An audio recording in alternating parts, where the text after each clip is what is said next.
No one has ever accused a rugby player of being glamorous. I said, guys, give their all for that 80 minutes. You're not friends. You're just an opposite player who I want to beat. Canada has a test match against Scotland, a week after losing to Japan. They arrive in Toronto with a chance at redemption. We need to win one of these big games. Our players, if you ask them to run through a brick wall for you, they would. You've got to take each game as its own. You're just a custodian of the jersey. For the guys that have played in that jersey before, you don't let the jersey down.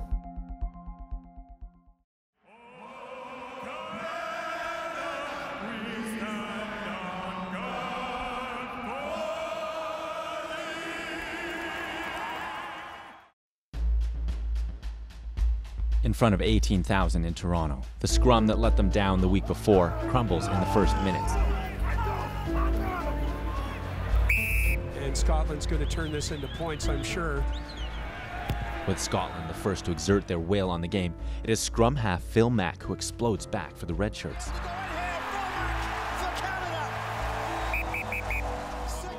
Mack breaks the try line, but after a knock-on, the try doesn't count. Minutes later, Taylor Paris races inside the 22-meter line. His run leads to a tying kick. Then, both teams exchange tries before the 28-minute mark.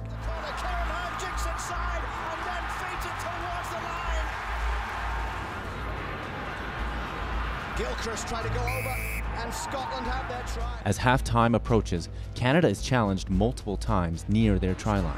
Trying to burst over the line, 5 meters out.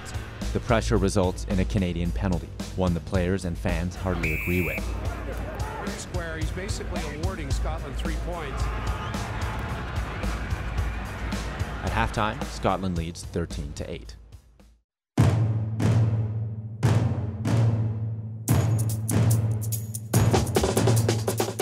In the second half, the Canadians are determined to show better than the week before.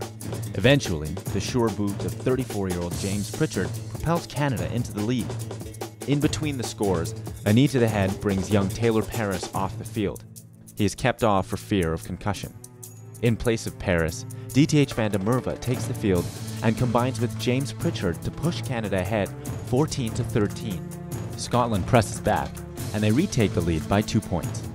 Although the game has become an exchange of free kicks, Canada finds holes in the Scottish flanks. Now Braid, out to the right for Jeff Haslett. This for the lead. Canada's lead doesn't last. In the 71st minute, an offside allows Greg Laidlaw to take back the lead for Scotland.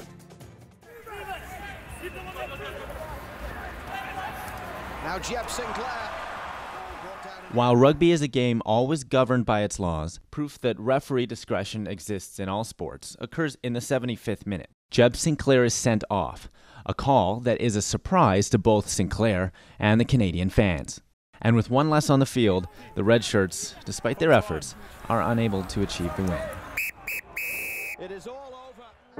Right or wrong, the result at 80 minutes is final. Another score to be recorded in history and referenced on a future day.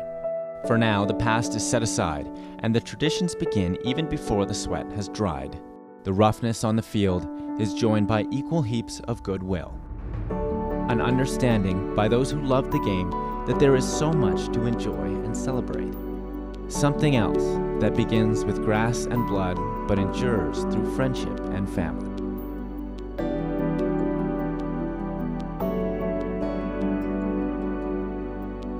In rugby, the sport is revered, but the game itself is only one ritual in a way of living.